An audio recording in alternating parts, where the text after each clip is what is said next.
வணக்கம். செந்தணலின் பிரதான செய்திகள். விரிவான செய்திகளுக்கு முன் தலைப்புச் செய்திகள். யாழ்ப்பாண பல்கலைக்கழக கருப்பு கொடி விவகாரம் மாணவர்கள் மீது நடவடிக்கை.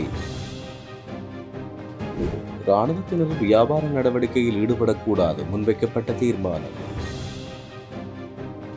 வங்காள விரிகுடாவில் பலவீனமடையும் காற்றழுத்த தாழ்வு நிலை அடுத்த 24 மணித்தியாலத்துக்கு எச்சரிக்கை.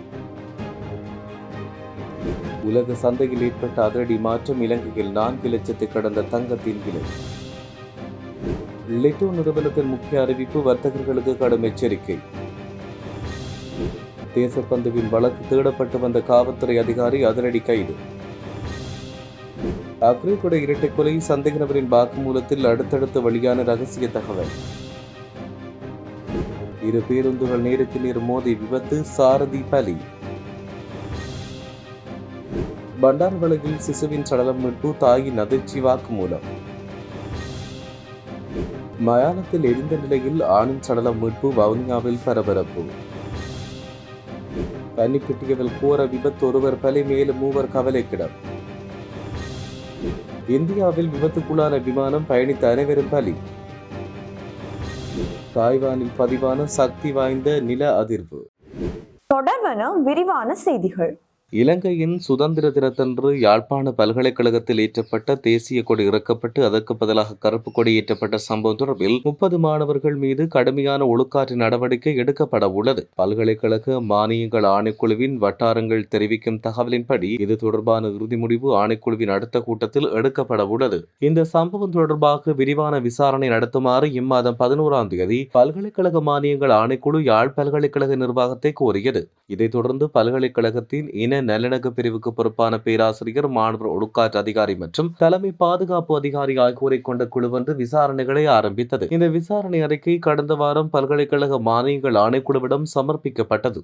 தேசிய புலனாய்வு முகவரால் வழங்கப்பட்ட வீடியோ காட்சிகள் மற்றும் புகைப்பட ஆதாரங்களின் அடிப்படையில் விசாரணைகள் ஆரம்பிக்கப்பட்டுள்ளன.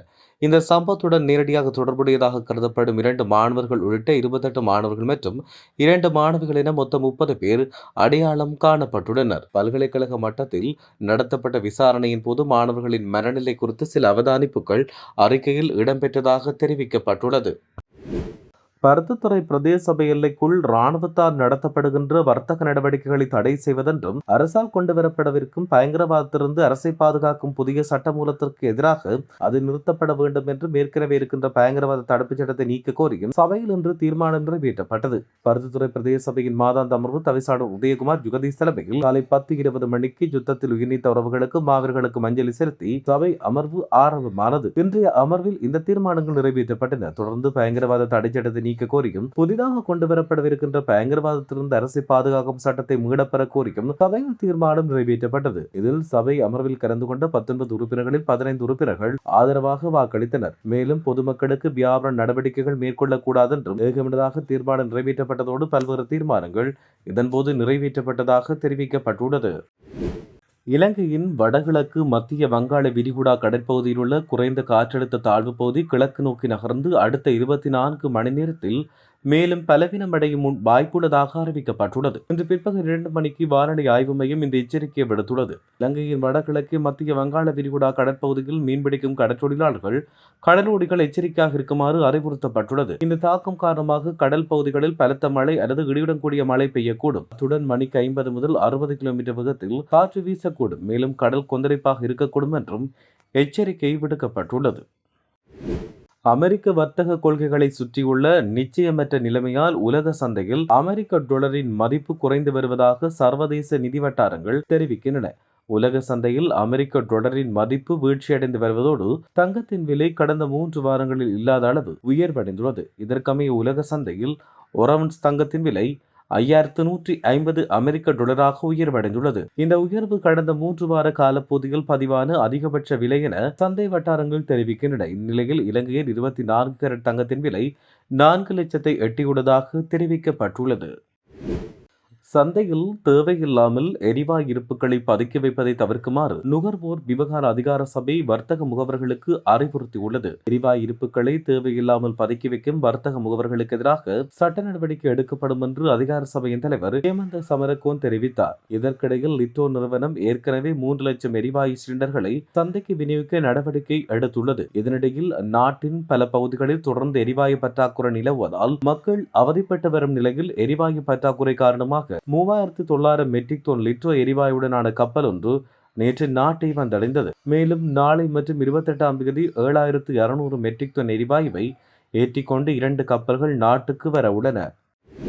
2023ஆம் ஆண்டு வெலிகமவில் உள்ள W15 ஹோட்டலுக்கு அருகில் நடைபெற்ற துப்பாக்கிச் சூட்டு சம்பவம் தொடர்பில் தேடப்பட்டு வந்த முன்னாள் காவல்துறை பரிசோதகர் ஜகத் நிஷாந்த கைது செய்யப்பட்டார். சம்பவம் நடைபெற்றதில் இருந்து அவர் வெளிநாட்டில் தலைமறைவாகியிருந்த நிலையில் நேற்று அவர் இலங்கைக்கு திரும்பிய போதே கைது செய்யப்பட்டார். 2023 டிசம்பர் 31ஆம் தேதி வெலிகமவின் பெலேனி பகுதியில் உள்ள ஒரு ஹோட்டலுக்கு அருகில் நடந்த துப்பாக்கிச் சூட்டில் கொழும்பு குற்றப்பிரிவைச் சேர்ந்த காவல்துறை சர்ஜென்ட் ஒருவர் உயிரிழந்ததோடு மற்றொருவர் காயமடைந்தார். அதை தொடர்ந்து ஒரு சோதனையின் போது துப்பாக்கிச்சூடு நடந்ததாகவும் பின்னர் வெலிகம காவல்துறையினர் துப்பாக்கிச்சூடு நடத்திய வேனை பின்தொடர்ந்து சென்று பதிலடி கொடுத்ததாகவும் தெரிவிக்கப்பட்டுள்ளமையும் குறிப்பிடத்தக்கது. மேலும் தொடர்புடைய குழுவின் அறிக்கை தேசபந்து தென்னக்கோன் மீதான குற்றச்சாட்டில் குற்றவாளி என்று ஒருமனதாக அறிவித்த நிலையில் நாடாளுமன்ற வாக்கெடுப்பு நடத்தப்பட்டு காவல்துறை அதிபர் பதவியிலிருந்து அவர் நீக்கப்பட்டமை சுட்டிக்காட்டத்தக்கது.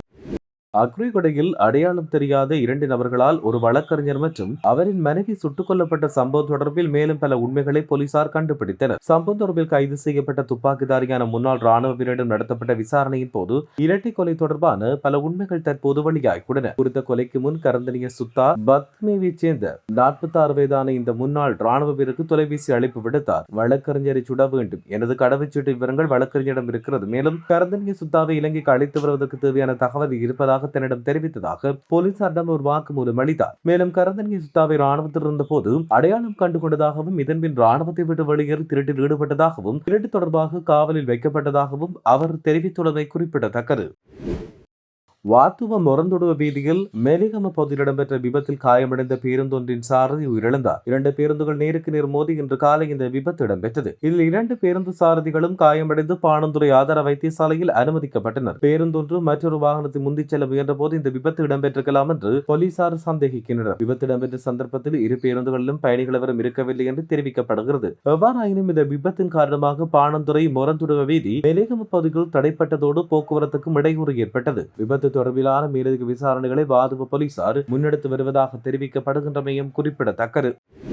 பண்டாரவளை பல்லகெட்டுவ கலப்பீட்ட கந்த பகுதியில் நேற்று சிசு ஒன்று சடலமாக மீட்கப்பட்ட சம்பவம் தொடர்பில் பெண்ணொருவர் கைது செய்யப்பட்டதாக பல்லகெட்டுவ போலீசார் தெரிவித்தனர். பல்லகெட்டுவ பகுதியைச் சேர்ந்த 36 வயதான 4 பிள்ளைகளின் தாய் ஒருவரை இவ்வாறு கைது செய்யப்பட்டார். நேற்று மதியம் வீடொன்று கருகாமையில் சிசு ஒன்று சடலமாக கிடப்பதாக பல்லகெட்டுவ போலீசாருக்கு தகவல் கிடைக்கப்பெற்றது. பின்னர் பல்லகெட்டுவ போலீஸ் குழுவினர் சிசுவின் சடலத்தை மீட்டதோடு விசாரணைகளை ஆரம்பித்துள்ளதாக தெரிவிக்கப்பட்டுள்ளது. வவுனியா ஈரப்பெரியகுளம் மயானத்திலிருந்து ஆணொருவரின் சடலம் இன்று மீட்கப்பட்டுள்ளதாக போலீசார் தெரிவித்தனர். அந்த பகுதியில் சடலம் ஒன்றுள்ளமை தொடர்பாக ஈரப்பெரியகுளம் போலீசாருக்கு இன்று காலை தகவல் வழங்கப்பட்டது. இதையடுத்து அந்த பகுதிக்கு சென்ற போலீசார் விசாரணை முன்னெடுத்தனர். 40 முதல் 45 வயது மதிக்கத்தக்க ஒருவரை சடலமாக மீட்கப்பட்டதுடன் இருவரை சடலம் அடையாளம் காணப்படவில்லை என்று போலீசார் தெரிவித்தனர். அவரின் உடலில் சிறு பகுதி தீயால் எரிந்துள்ளதாக கூறப்படுகிறது. சம்பவம் தொடர்பில் போலீசார் மேலதிக விசாரணைகளை மேற்கொண்டு வருவதாக தெரிவிக்கப்படுகின்றமையும் குறிப்பிடத்தக்கது. அதிவேக நெடுஞ்சாலை பன்னிப்பிட்டிய பகுதியில் இடம்பெற்ற வாகன விபத்தில் ஒருவர் உயிரிழந்ததோடு மேலும் 3 காயமடைந்துள்ளதாக போலீஸ் ஊடக பேச்சாளர் அலுவலகம் தெரிவிக்கிறது. இந்த விபத்து இன்று காலை பன்னிப்பிட்டிய பகுதியில் எரிபொருள் நிரப்பு நிலையம் ஒன்று அருகில் இடம்பெற்றது. எரிபொருள் நிரப்பு நிலையத்திலிருந்து திடீரென்று கவனக்குறைவாக வீதிக்குள் நுழைய முயன்ற முச்சக்கர வண்டி ஒன்றை மோதாமல் தவிர்க்க முயன்ற போது வீதியில் நிறுத்தப்பட்ட லொரி ஒன்றுடன் மோதி இந்த விபத்து ஏற்பட்டது. இதில் ஒருவர் உயிரிழந்ததோடு மற்றொருவரின் நிலைமை கவலைக்கிடமாக உள்ளதாகவும் ஏனைய இருவருக்கும் சிறு காயங்கள் ஏற்பட்டுள்ளதாகவும் போலீசார் தெரிவிக்கின்றனர். இந்தியாவின் ஜார்க்கண்ட் மாநிலத்தில் சத்ரா மாவட்டத்தில் இடம்பெற்ற விமான விபத்தில் 7 பேர் பலியாகினர். ரோபேட் ஏர்வேஸ் நிறுவனத்துக்கு சொந்தமான விமான நோயாளர் காவு வண்டி ஒன்று இவ்வாறு விபத்துக்குள்ளாகியுள்ளது. இந்த விமானம் நேற்று இரவு 7:11 மணிக்கு ராஞ்சி விமான நிலையத்திலிருந்து புதுடெல்லி நோக்கி பயணத்தை ஆரம்பித்ததோடு இரவு 7:30 மணியளவில் ரேடர் அமைப்பிலிருந்து மறைந்துள்ளது. பின்னர் மேற்கொள்ளப்பட்ட விசாரணையில் குறித்த விமானம் அடர்ந்த காட்டுப்பகுதியில் விழுந்து விபத்துக்குள்ளாகியுள்ளமை தெரிய வந்துள்ளது. மேலும் அதில் பயணித்த ஒரு மருத்துவர், ஒரு தாதியர், 2 உதவியாளர், 2 விமானிகள் என மொத்தம் 7 பேரும் உயிரிழந்துள்ளதாக தகவல்கள் வெளியாகியுள்ளன. தாய்வானின் வடகிழக்கு மாவட்டமான லியான் கடற்கரையில் இன்று 5.6 ரிக்டர் அளவிலான நிலநடுக்கம் ஒன்று பதிவாயினதாக தாய்வான் வானிலை ஆய்வு மையம் அறிவித்துள்ளது. சேதம் குறித்த தகவல்கள் எதுவும் வெளியாகவில்லை. இந்த நிலநடுக்கத்தால் தலைநகர் தைபேயில் கட்டிடங்கள் சிறிது நேரம் அதிர்ந்துள்ளன. இந்த நிலநடுக்கம் 66.8 கிலோமீட்டர் ஆழத்தில் ஏற்பட்டதாக வானிலை ஆய்வு மையம் அறிவித்துள்ளது. 2016 ஆண்டு தெற்கு தாய்வானில் ஏற்பட்ட நிலநடுக்கத்தில் 100க்கும் மேற்பட்டோர் இழந்தனர். அதே நேரத்தில் 1999 ஆண்டு 7.3 ரிக்டர் அளவிலான நிலநடுக்கத்தில் 2000க்கும் மேற்பட்டோர் அங்கு உயிரிழந்ததுமே குறிப்பிடத்தக்கது. இத்துடன் செய்திகள் நிறைவடைகின்றன. வணக்கம்.